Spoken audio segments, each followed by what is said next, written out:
Ada yang bilang Papua perlu dibangun, ada yang bilang Papua perlu dimodernisasi.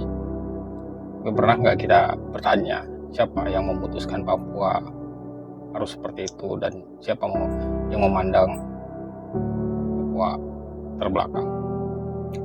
Terkait itu, kita akan mengangkat film dokumenter terbaru yang lagi rame, judulnya Pesta Babi, karya Dandi Laksono.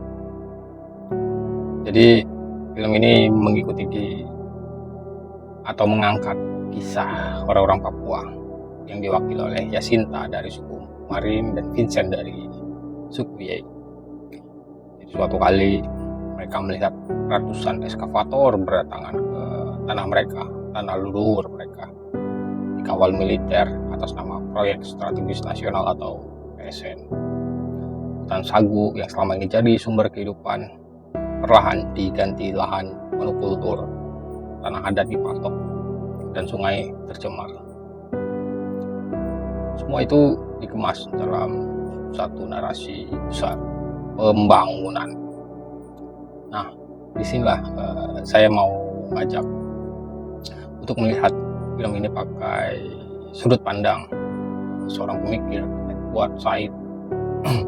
Jadi tahun 1978, Said menulis buku yang mengubah cara dunia berpikir, Orientalisme atau Orientalism.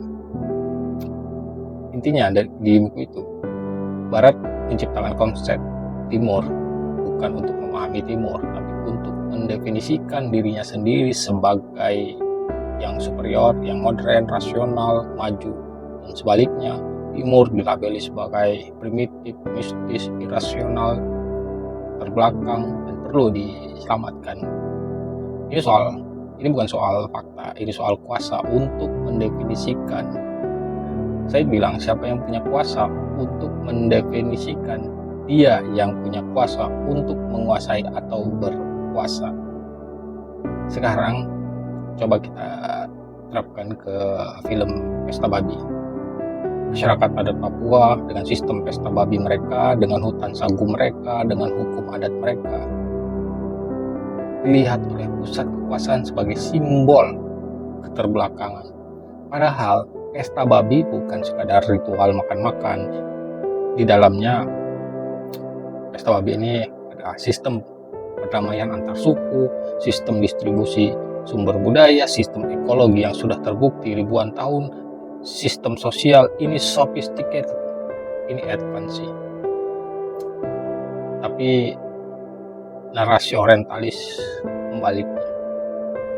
Mereka belum maju, jadi kita yang harus masuk dan bangun. Dan ketika tanah adat diambil, ketika hutan sagu dibabat, ketika eskavator datang, itu diberi nama ketahanan pangan, nama yang mulia.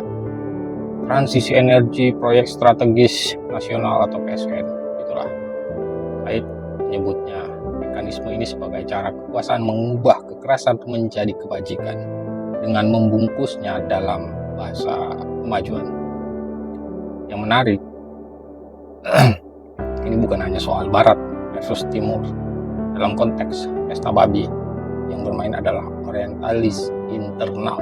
Ketika pusat kekuasaan di dalam satu negara memandang warga di pinggirnya dengan cara yang sama persis dengan orientalis, sesuai yang diuraikan Edward Said. Jadi pertanyaannya bukan apakah Papua perlu maju. Pertanyaan yang tepat adalah siapa yang mendefinisikan maju dan siapa yang untung dari definisi tersebut.